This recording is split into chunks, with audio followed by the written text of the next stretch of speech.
wanted to talk about something real quick as I drove home from soccer out in Katy. I'm driving into Houston, Texas, and it's important and it's impactful. A lot of people will, a lot of popular red pill, and I'm in the red pill / relationships. I'm here to help men, tribe men, have better relationships because they're not easy. Dating is probably one of the most difficult things you'll do, but the most impactful decision you'll have on your life in this case tonight, and I use criminal cases, and this is actually a personal case because I personally knew the person. I get on the dual mating strategy and hypergamous women and all that stuff. So dual mating strategy is alpha bang, beta male provider. There's two sides to women's mating strategy. They really respect the alpha bangs, right? Now, this personal story tonight, I just passed West. It's West Houston I'm coming out of. I was in Katy, and I'm going into downtown Houston, closer to my area. But I live in downtown Houston. So when I passed Methodist Hospital West Houston, it's a very popular and big and good hospital. A friend of mine died there New Year's Eve, and he was shot to death by his current wife's baby's father. So he was raising his the guy that shot him. He was raising his daughter with his wife. So he was a stepfather, and this girl loved him. He was a referee at a indoor soccer place that I played at, and we played there once a week for several years, and so that's how we got to know each other, and we got to know each other on a personal level. We stay around, hang out, and just talk, shoot the crap. He was Colombian, handsome looking guy, probably almost 6 foot, maybe 5'10", 5'11", good shape, nice guy. His wife was really beautiful. He was about 30, she was about 30. They were both about the same age. Little girl was about 3 or 4, and he would bring her sometimes to the soccer place when he refed. That's the way, his little second job was how he earned money. And you could just tell the way he interacted with his stepdaughter that he really loved her, and she loved him, Sophia. And now he had told me, I'm 22 years, Houston Police Department, retired. And at that time, I was obviously a police officer. And he had gotten with me, and he said, "Hey, man, I'm having some problems with this baby's father, right? He's nuts, man. He's, he doesn't, whatever." And I said, "Hey," and a lot of times, you'll get a lot of questions on law enforcement questions when you work in the police department. And it does, and not anything is Lewis. You kind of like, for lack of a better term, you kind of brush people off because there's not much you can do outside of work. I mean, your job doesn't want you doing things off duty. So, you kind of got to and it's frustrating. I know people have personal problems, but, there's not a lot to protect you from a crazy person, right? You got to start taking action. So I know they look to the police, as, they're, to save them, their salvation, but sometimes there's only so much a police officer can do, But I did tell him, I said, because he kind of wanted me to kind of like hang out at his house and stuff like that, and he was going to hire me. I was like, nah, our department probably wouldn't let that, and it's just not a good idea, I said, "Hey, man, what you need to do though is you do need to report this, and you do need to he lived outside my area anyway, my jurisdiction, and I said, you need to let the jurisdiction that you're in know you're having problems with this guy, and you need to see if you can get a protective order on this guy." And what that does, and it's like a restraining order, and what that does in Houston is, or Texas, is if he steps within a certain amount of feet, they have to arrest him. That's the shall arrest. There's only, one offense in this Texas Penal Code where you shall arrest. Every other offense you have discretion as a police officer. But a protective order, you cannot, you don't have any discretion. You must make the arrest if they violate it. So, and a woman cannot break, or a man can't break it. Whoever the protective order is on, they can't say, "Well, I let him come." It doesn't matter. You can't violate it, and they can't, say, "Yeah, it's okay. He can come over this one time." No. Anyway, at least it gives you a tool, right? And that's what I told him to do. Go get a protective order. And this was like a week or 2 weeks prior to his death. And a lot of times people will exaggerate the problem. And I wasn't sure, but I took the time, because he's a great guy, to hear him out and offer him some solutions. But I did tell him, I said, you probably need to get away, I mean, I hate to say it, I was like, if he's being real dangerous, you got to relocate. And sometimes you have to. I said, as a man or as a leader, you never can take out the option of, and I call it Armageddon, but full Armageddon. You got to blow everything up, and again, figuratively, and go. There's nothing. You have one life, and there's a forward-leaning life. If you make a mistake, you can't go back and fix the mistake that was made. Now you can go. If you have a mistake, you can correct another one, so you don't make that same one. But that one you made is done. And this was, and again, not his mistake, but it was New Year's Eve, and all I heard was from the kind of the wire, the chats, the people that knew him and the extended people that knew him started texting each other like, hey, I heard Lewis was shot. I looked in the paper, I heard about a shooting out in West Houston, and it had his name, Luis Lopera, Colombian, was killed by the baby's father. Shot him multiple times on New Year's Eve. And that's, holidays, you're going to see holidays. There's key events in domestic violence, such as when one of the parties tries to leave. Usually it's the woman trying to leave, just the way things work, but sometimes when the man tries to leave or whatever, or when custody battles are about to end, when one person, whoever's, at the losing end of the deal, when they see there's no, and hope is a big thing, when they see there's no hope for their agenda, whatever it was, like if it was custody or whether it was keeping the person, we've seen that with a lot of beta males. They're going to lose the girl. It's, well, I'll take her out, because if I can't have her, nobody can. And so this was New Year's Eve, holidays, Christmas, Thanksgiving, there's sentimental ties. People are off work, they have extra time. And not only that, there's traditions, right? There's strong feelings. Remember, times when you hung out as a family. And so they have extra sentimental moments. So those times, like Christmas, Thanksgiving, even 4th of July could be, whatever you had, if you had a tradition, Easter, whatever date it is, I mean, all the holidays you can think, always be a Halloween, always be on high alert, because there may have been a tradition. These are days I used to take the girls out to, I'm just saying, as an argument, right? And I say that to say this, and this goes back into whether it be stepfather or stepmother. If you read Ape That Understood the Universe, it's a great book, but there is,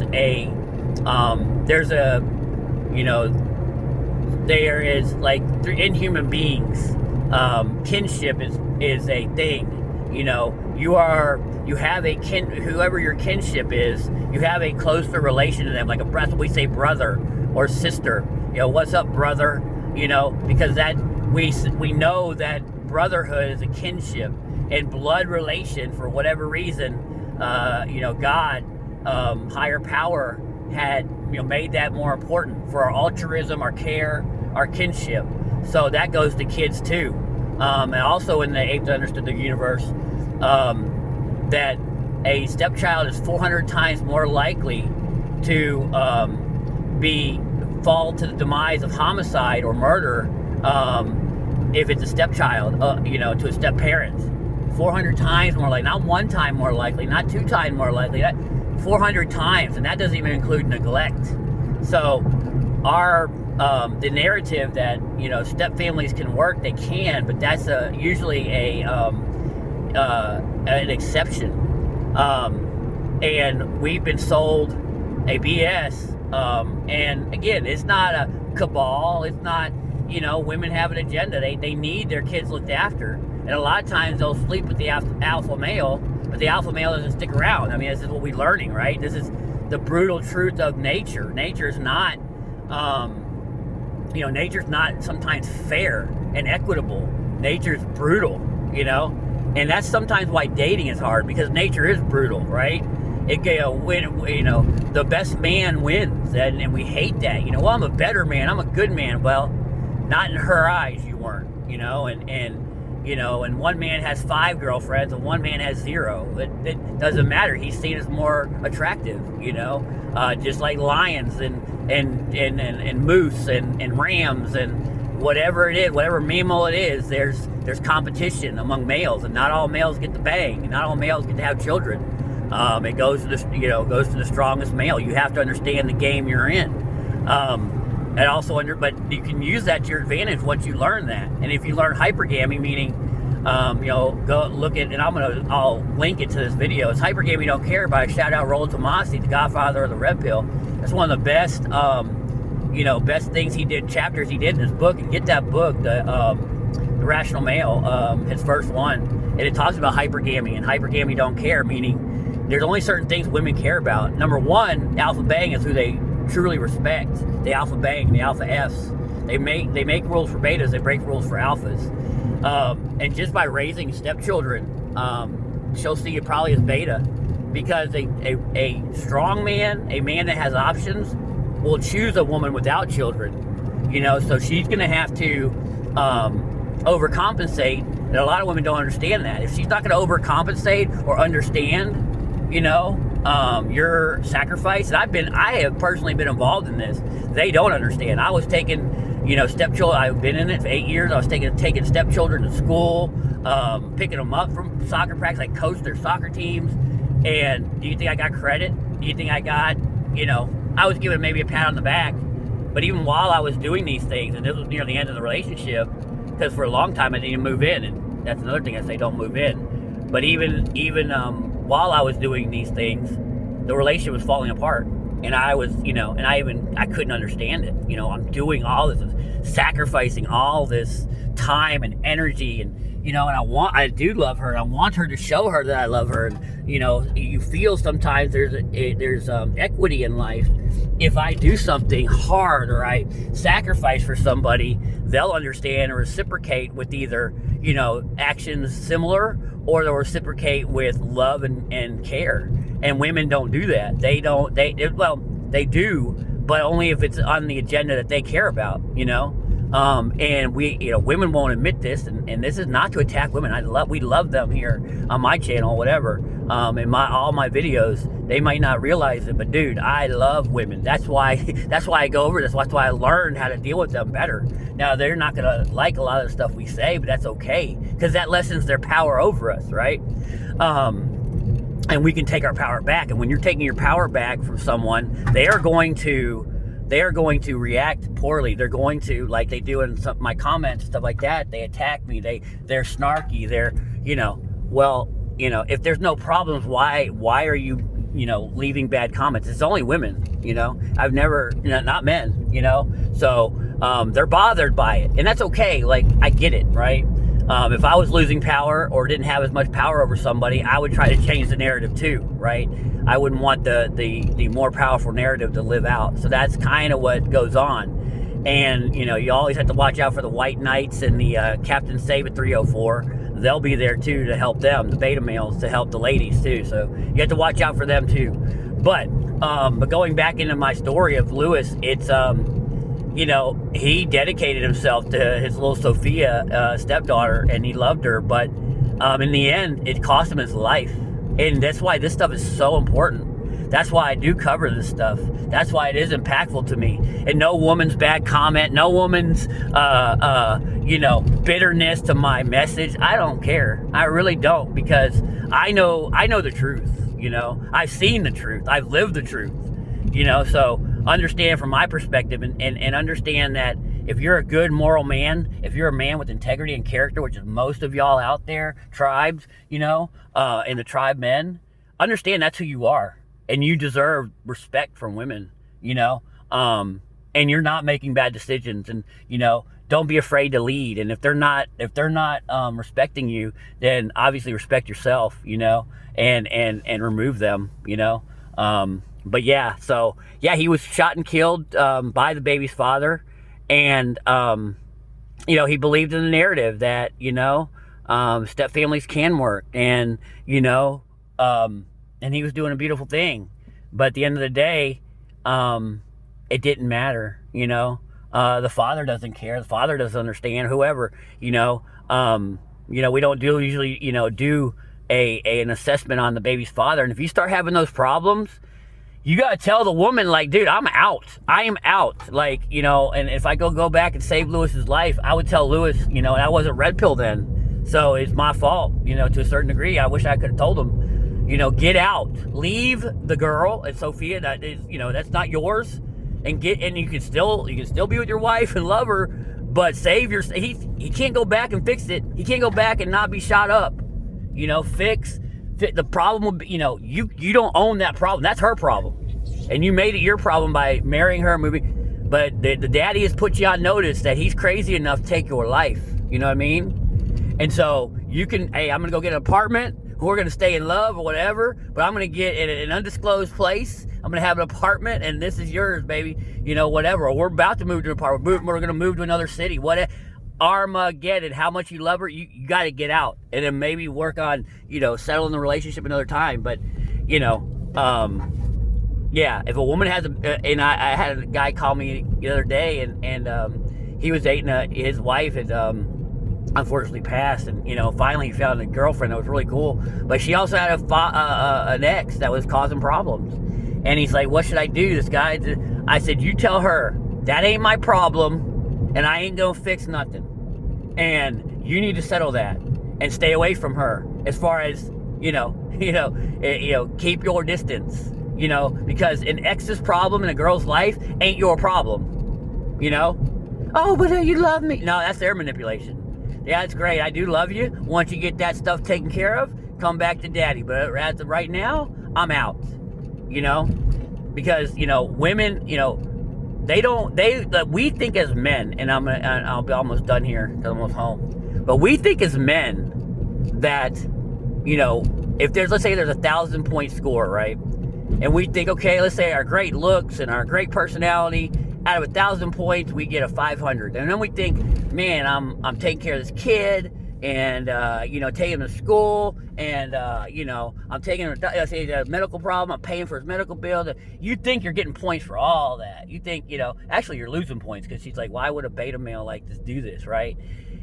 You may be losing points if, let's say, you're gaining points. You gained about 1 or 2 points on that. You, in your mind, again, this goes back to what men find valuable and what women find valuable. Well, that's not a good mating strategy to take care of stepkids, because she only gives that about 1 point. So understand what you value that as is not, and that's where men will get angry.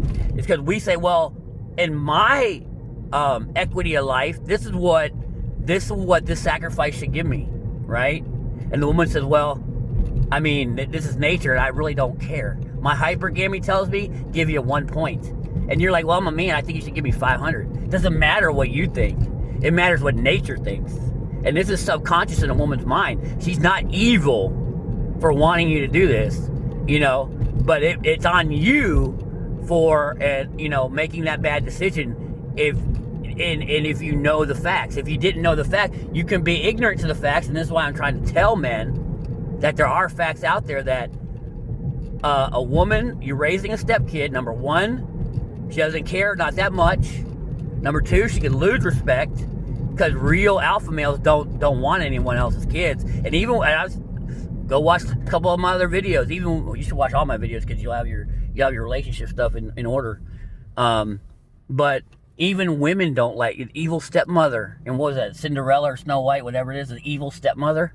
Even women hate stepkids. So I did this video to say I lost a friend, shot up several times, and I just passed the hospital he was rushed to, where he died at. And that's why I thought of it. Trying to raise a stepdaughter whom he loved, and was shot dead by the baby's father. And he by not knowing red pill, by not knowing hypergamy, by not knowing that women don't value that, and you got in the middle of a situation where that could happen. You got those are choices to make, Anyway, something to learn from. See you on the next one.